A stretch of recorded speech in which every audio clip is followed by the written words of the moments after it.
A general explanation of the Buddha speaks of Amitabha Sutra, with commentary by the Venerable Master Xuanhua.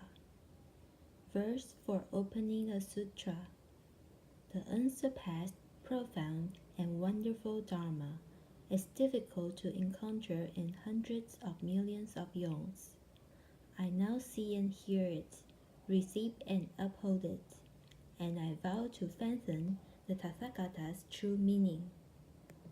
The common title, Sutra.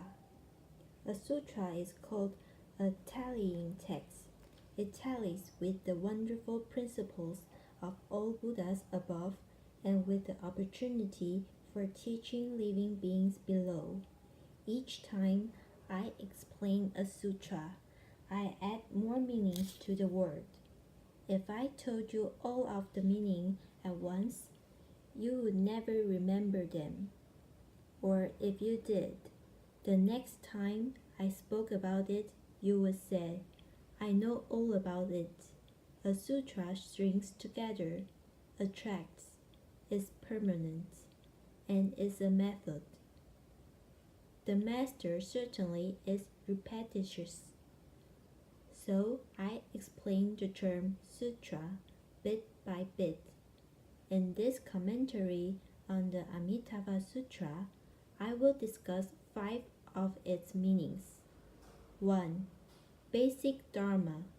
The Buddha reveals the origin of Dharma with his teaching by means of 4 kinds of complete giving. A.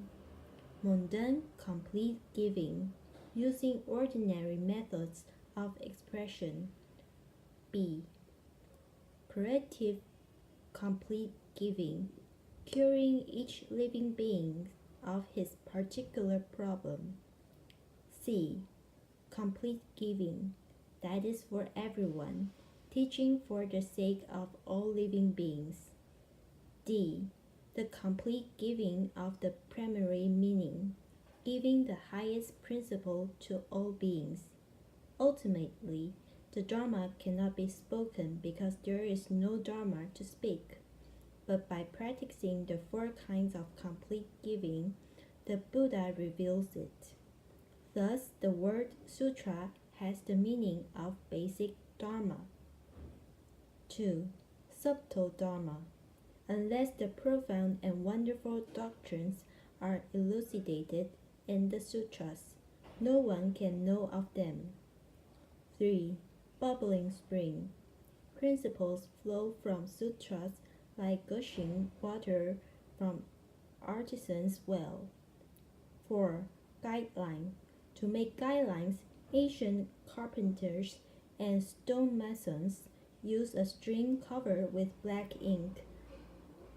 Held the string taut, pull it up, let it snap, and make a straight black line. A sutra is also like a compass and square, used for guiding people. 5. A garland. The principles are linked together in the sutra like flowers woven into a garland. The word sutra also has 4 additional meanings. 1. String together. Sutras string together the principles of the Buddha Dharma. 2. Attracts. Sutra attracts living beings who are in need of the teaching. 3. Method. The methods used in cultivation which have been employed from ancient times right up until the present are set forth in the sutras. 4.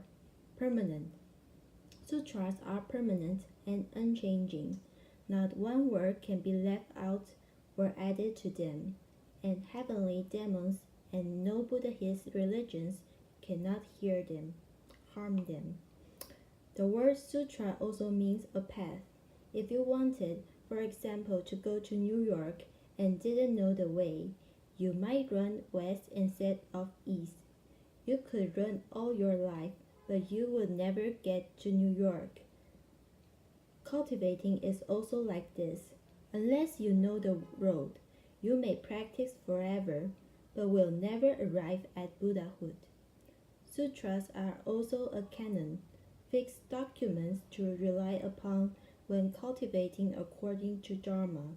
Sutras also explain worldly dharmas. You can find any doctrine you wish in the sutras. Sutras are everyone's breath. Without them, men are lost. We should step outside of our stuffy rooms to breathe the fresh air of the sutras. People can't live without air or sutras. You ask, I don't study sutras or the Dharma, so I don't breathe that air, do I? You breathe it, too, because the Dharma air fills the world, and whether or not you study it, you breathe it all the same. Everyone shares the air. Students of the Buddha Dharma exhale Buddha Dharma air, and the non-student breathe it in. You can't avoid this relationship. Sutras are also food for the spirits and have many uses. When you are melancholy or depressed, recite sutras, for they explain the doctrines in a wonderful way, which dispels your gloom and opens your heart. Sutra is the common name of all sutras. This sutra's particular name is the Buddha speaks of Amitabha. There are many sutra names because the Buddha left limitless, unbounded Dharma jewels in the world. But of these hundreds and thousands of sutras, none go beyond the 7 classifications.